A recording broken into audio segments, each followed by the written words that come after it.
लंका दहन। सीता माता को छुड़ाने के लिए हनुमान जी ने रावण की लंका का दहन किया था। आज हम उसकी कथा सुनेंगे। हनुमान जी माता सीता से लंका में अशोकवाटिका में छोटा रूप धारण कर मिले तथा सीता माता की आज्ञा से अपनी भूख मिटाने के लिए वाटिका से फल तोड़कर खाने लगे। तब वहां पर पहरा दे रहे राक्षसों ने हनुमान जी को देखा और उन्हें साधारण वानर समझकर उन्हें मारने के लिए दौड़ पड़े। परंतु हनुमान जी ने अपनी शक्ति का प्रयोग कर राक्षसों पर आक्रमण किया। कुछ राक्षस अपने प्राण बचाकर रावण के समक्ष पहुंचे तथा उन्होंने रावण को समाचार दिया कि एक वानर ने अशोकवाटिका को उजाड़ दिया है तथा बहुत से राक्षसों को भी मार दिया है। रावण यह समाचार सुनकर बहुत क्रोधित हुआ। तब रावण के पुत्र इंद्रजीत ने हनुमान जी को पकड़कर लाने के लिए रावण से आज्ञा ली तथा हनुमान जी पर ब्रह्मास्त्र से वार कर उन्हें बंदी बना लिया तथा सभा में ले गए। हनुमान जी रावण के सामने खड़े विचार कर रहे थे। समस्त लोगों को डराने वाला महाबाहु रावण हनुमान जी को सामने इस प्रकार निर्भय खड़ा देखकर क्रोधित हो गया।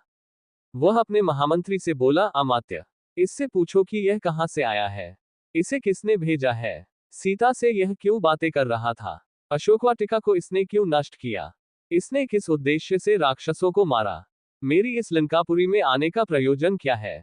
उद्धरण उद्धरण। रावण की आज्ञा पाकर मंत्री ने हनुमान जी से लंका में आने का कारण पूछा। तब हनुमान जी ने उत्तर दिया कि मैं श्री रामचंद्र जी का दूत हूं और उनके ही कार्य से यहां आया हूं। हनुमान जी ने कुछ क्षण शांत भाव से सभी की ओर देखा और आगे कहा, मैं किष्किंधा के परम पराक्रमी राजा सुग्रीव का दूत हूं। उन्हीं की आज्ञा से तुम्हारे पास आया हूं। हमारे महाराज ने तुम्हारा कुशल समाचार पूछा है और कहा है कि तुमने नीतिवान, धर्म, चारों वेदों के ज्ञाता, महापंडित, तपस्वी और महान ऐश्वर्यवान होते हुए भी एक परस्त्री को अपने यहाँ बंदी बनाया है। ये तुम्हारे लिए उचित बात नहीं है। तुमने ये दुष्कर्म करके अपनी मृत्यु का आह्वान किया है।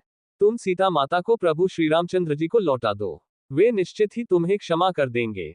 यदि तुम ऐसा नहीं करोगे तो तुम्हारा अंत भी वही होगा जो खर, दूषण और बाली का हुआ था। हनुमान जी की यह बात सुनकर रावण क्रोधित हो उठा। उसने अपने सेवकों को आज्ञा दी, इस वानर का वध कर डालो। रावण की आज्ञा सुनकर वहां उपस्थित विभीषण ने कहा, राक्षसराज, आप धर्म के ज्ञाता और राजधर्म के विशेषज्ञ हैं। दूत के वध से आपके पांडित्य पर कलंक लग जाएगा, इसलिए उचित अनुचित का विचार करें और दूत के योग्य किसी अन्य दंड की आज्ञा दें। रावण ने कहा, शत्रुसूदन, पापियों का वध करने में पाप नहीं है। इस वानर ने वाटिका का विध्वंस तथा राक्षसों का वध करके पाप किया है, इसलिए मैं इसका वध करूंगा।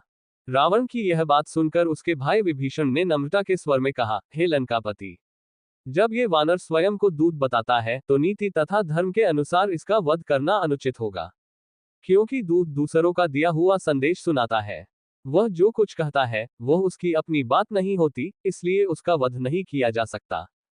विभीषण की बात पर विचार करने के बाद रावण ने कहा, तुम्हारा ये कथन सत्य है कि दूत का वध नहीं किया जा सकता, परंतु इसने अशोकवाटिका का विध्वंस किया है, इसका दंड तो इसे मिलना चाहिए।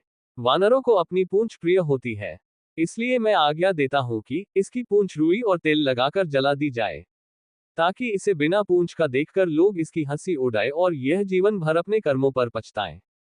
रावण की आज्ञा से राक्षसों ने हनुमान की पूंछ को रुई और पुराने कपड़ों से लपेटकर उस पर बहुत सा तेल डालकर आग लगा दी। जैसे जैसे राक्षस हनुमान जी की पूंछ पर कपड़े लपेट रहे थे, वैसे वैसे हनुमान जी भी अपनी पूंछ बाते जा रहे थे। अंत में उनकी पूंछ को आग लगा दी गई। पूंछ के जलते ही हनुमान जी ने अपने सारे बंधन तोड़कर ऊंची छलांग लगाए और रावण की सोने की लंका जला दी। संपूर्ण लंकापुरी में केवल एक भवन ऐसा था जो अग्नि के प्रकोप से सुरक्षित था, और वह था नीतिवान विभीषण का प्रासाद। लंका को भस्म कर हनुमान जी ने लंका के समुद्र में अपनी पूंछ की आग बुझाए और पुनः अशोकवाटिका में सीता के पास पहुंचे। उन्हें सादर प्रणाम करके बोले, हे माता, अब मैं यहां से श्री रामचंद्र जी के पास लौट रहा हूं। रावण को और लंकावासियों को मैंने प्रभु राघव शक्ति का थोड़ा सा आभास करा दिया है। अब आप निर्भय होकर रहें। अब शीघ्र ही प्रभु श्री रामचंद्र जी वानर सेना के साथ लंका पर आक्रमण करेंगे और रावण को मारकर आपको अपने साथ ले जाएंगे। विशाल सागर को पार करते हुए हनुमान वापस सागर के उस तट पर पहुंचे जहां प्रभु श्री राम जी थे। हनुमान ने वहां पहुंचकर सबका अभिवादन किया और लंका का समाचार सुनाया। सभी वानर प्रभु श्री राम जी तथा पवन सुत की जय जयकार करने लगे।